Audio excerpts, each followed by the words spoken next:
లక్ష్మి లక్ష్మి అబ్బబ్బా ఈ పిల్ల ఎంతసేపు పిలిచినా పలకదేంటి అసలు?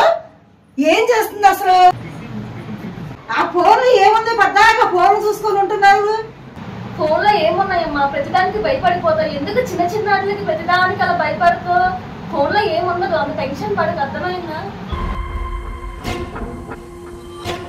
ఏం చేస్తున్నావే లోపల?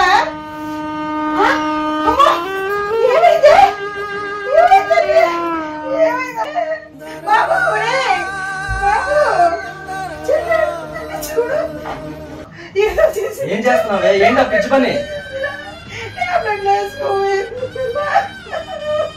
నీకేదైనా జరిగితే ఎవరికైనా చెప్పాలని చెప్పాను కదా.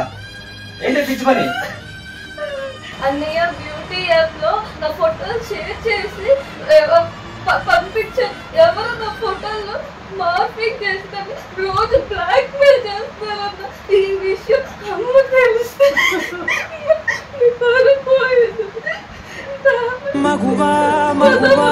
లోకానికి తెలుసాని విలువా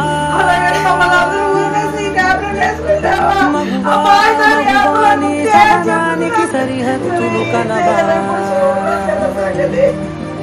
ఏం భయపడద్దు, మనం పోలీసులు అప్రోచ్ అవుతాం. ఈ సైబర్ క్రైమ్ నాకు బాగా తెలుసు. నాకు తెలిసిన పోలీసు ఉన్నారు, ఆయన దగ్గరికి వెళ్ళి మనం కంపల్సరీ కలుగుతాం.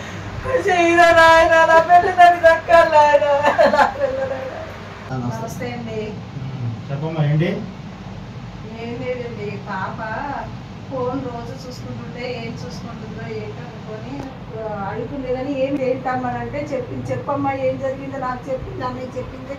బ్యూటీ యాప్ లో ఫొటోస్ నేను షేర్ చేశాను సార్. ఆ ఫొటోస్ అనేది ఒక అతను నన్ను రోజు బెదిరించి మార్పింగ్ చేసి రోజు బెదిరిస్తున్నాను సార్. పాప మేము ఏం చేస్తుందని లోపలికి వెళ్ళాం సార్. వెళ్తే ట్యాబ్లెట్లు పెట్టుకొని వేసుకోబోతుంటే గబగబా నేను ఆపి బాబును మా వారికి పిలిచాను సార్.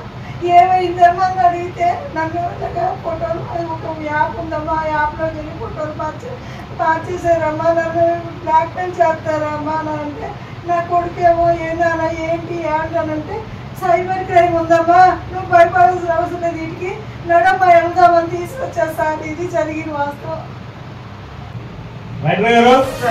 ఎఫ్ఐఆర్ రాసి కేసు ఫైల్ చేయండి. సైబర్ నేరగాళ్ళతో చాలా జాగ్రత్తగా ఉండండి. మీకు ఏమైనా డౌట్ వస్తే మేమంతా ఉన్నాం, పోలీస్ డిపార్ట్మెంట్. జాగ్రత్తగా ఉన్నాం. ముఖ్యంగా సోషల్ మీడియాతో చాలా జాగ్రత్తగా ఉండండి. రిప్లై కూడా ఇవ్వద్దు వాళ్ళు చేస్తున్నారు.